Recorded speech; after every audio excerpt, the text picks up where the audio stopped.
outcome. We lost to Birmingham. Never we don't do outfits, yeah. ITV4, ITV1, BBC2, BBC1. Millwall made me. You play at Millwall, you play anywhere. That's my strong opinion. And then I went to Everton and I had to learn what it was to be a Blue. And after my first season at Everton, yeah, I scored loads of goals. I'd never forget, the lads were saying to me, Tim, be ready. Be ready. Boss is going to pick you up.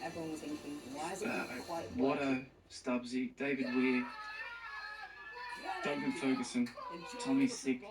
You know, it's a big game at Man United. Be ready. You're going to. And I was thinking, no chance. I just come. I already said to the boss, I'm going to the Olympics in 2004 in Greece, and it nearly didn't sign me. And I said to my country, I said, I fought so hard, I got cleared to play for Australia. I said, I'm not giving it up now. And when you understand, you know who I am, I had straight release. So I went and played in the Olympics, we got knocked out, I come back, and I made my debut against Man United, and the guys were right.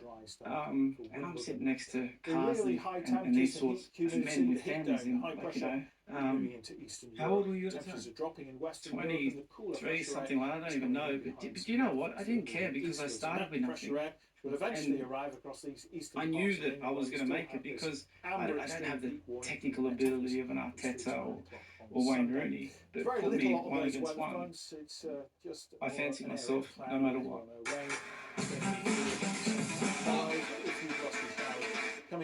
What was 2006 like for you in terms of the World Cup? Because you literally wrote your name, as you did many times throughout your career, but into Australian folklore, scoring the first World Cup goal.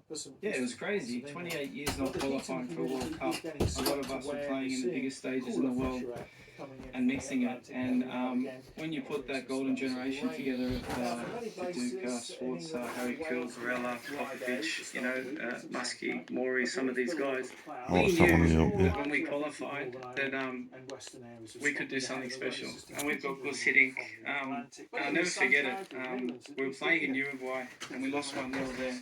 Oh, Mitch, I was on the bench. try and get rid of that. And then at home, he put me on, and Harry was on the bench. And Gus was really good with playing with people's minds, playing with players' minds. On the return leg back to Uruguay, Gus had all the business class flights and planes booked out, so they had to go the long route. And funny enough, Aussies have a mentality of great sportsmanship, and you know, but Gus had a mindset of his aura and being clever and agile and ahead of the game. So that was an advantage. But to get to the 2006 World Cup, Gus stuck me on the bench the first game, and he knows I wasn't happy. I was sitting on the bench spewing. Arnie calls me up to go up, and Gus is speaking to me. I'm not even listening to him. And I pour some water on my head, and I go on the pitch, and he's probably going to tell me we're losing 1-0 to Japan. You know what you got to do, don't you? Well, at the end of the day, I'm 1 in 2 for Australia. Like, I've always backed myself, especially on the bigger stages, to score. A few minutes later, I scored the first ever goal for Australia in the World Cup. And it was, for me, can retire the next day, and it was a dream. And then a few minutes later, again, I scored the second goal. We're up 2-1 against Japan. And the celebration will show, Gus Hiddink goes to high-five me, and I ducked it. And I say this with the utmost respect.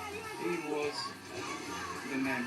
And now, I'm a father, and a grandfather as well. I'm done all my licenses, and now we played against Chelsea, and I gave him the biggest hug. Now I know what it is to be a manager and understand how to utilise the best, because he challenged Dukes, he challenged Viduka, Harry, he challenged Lucas now. He did it for purposes that at the time I was really, even after the game he tried to talk to me and I wouldn't talk to him. And I held that fire, and that fire is probably what gave me the best moment ever in Australia.